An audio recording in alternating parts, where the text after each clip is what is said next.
Vous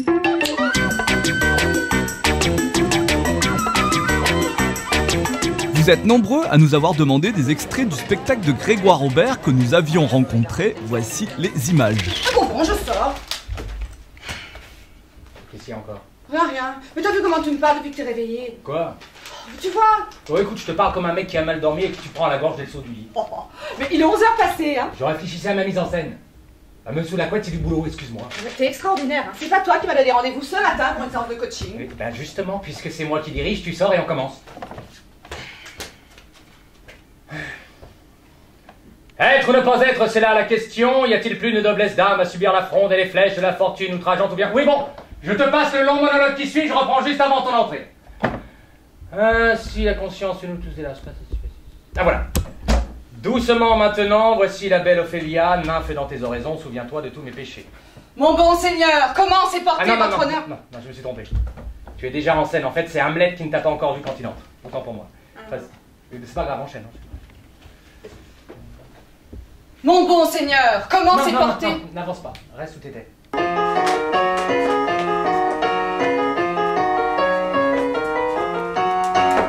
Mettez-vous un peu à ma place. Enfin, ou plutôt non.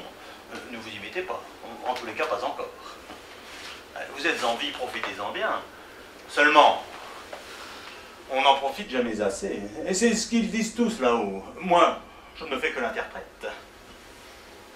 Une fois n'est pas coutume. Mesdames, mesdemoiselles, messieurs, lot numéro 233.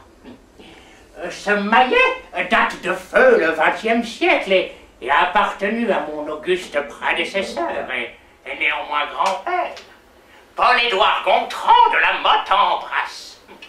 Pour cette illustre partie de moi-même, nous commençons les enchères à 80 €. Et 85 à ma droite. 100. Oh, 100 pour madame, oh, 100 € pour cet objet subtil et mordoré. Monsieur, 150, c'est cela? Oh, 150, c'est trop peu, n'est-ce pas? 200. Dont la gueule partagea en 1905 de tendres moments avec le susnommé Sacha Guitry. Ah oui, je me souviens, blanche, blanche comme une page avant de passer entre mes mains. Toute une époque. Oui, vous n'avez pas connu, quel dommage. Blanche tout un, chez qui le jeune auteur oublia son manuscrit. Ouais, voyez les femmes, on partage leur lit un jour, par passion, par pitié, et on finit par se retrouver dans le beau drap. Chut, merci.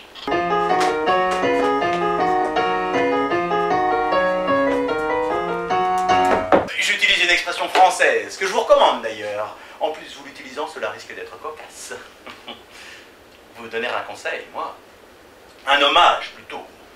Gentil mais susceptible comme une reine de boulevard. Quand est-ce que je compte remonter? Eh bien, My God, je ne sais pas. Je ne suis pas pressé, bientôt. Mais bon, vous qui voyez tout, vous devriez savoir qu'il m'a manqué 10 €. Hein, comment, vous aviez les yeux ailleurs? Une pièce de Shakespeare? Bon, si vous m'envoyez Gabriel avec 10 000 €, je crois que cela pourrait s'arranger. Le temps d'imprimer les billets. Parfait. Mais alors surtout, prenez votre temps.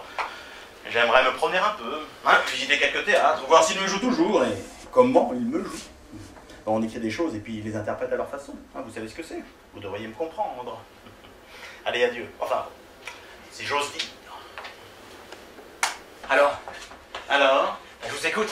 Que dit-on lorsqu'on est surpris en plein cambriolage? Ah, il doit y avoir un léger malentendu, je ne suis pas du tout venu vous cambrioler. Oui, bien sûr, oui. Alors? Non, c'est pourtant vrai, vous n'avez pas la tête d'un voleur. Merci. Je ne vous aurais pas déjà vu par hasard. Attendez, je vais vous aider.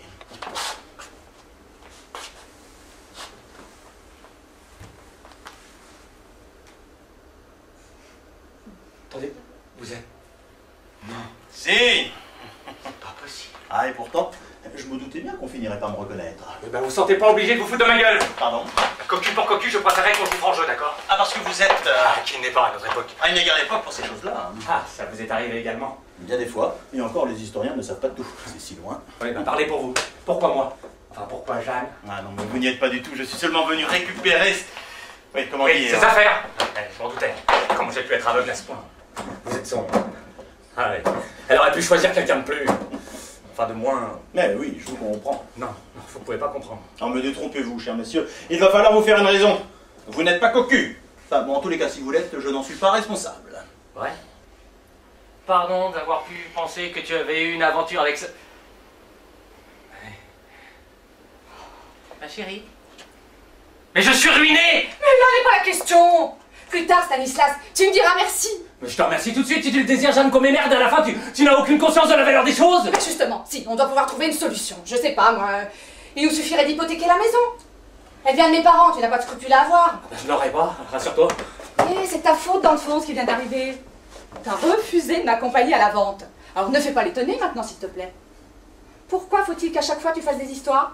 Mais parce que je me retrouve cul nu, voilà pourquoi. Oh, ça t'a pas toujours dérangé, hein. Non, mais vous l'entendez? Mais elle va me rendre fou! Fou, fou, fou, fou, fou, fou! Tu as de la bave aux lèvres. Ah, je vais la tuer! Je vais la tuer! Enfin, J'ai compris. Pour un simple concours. J'ai compris. Fais ce que tu veux. N'en parlons plus. Regarde.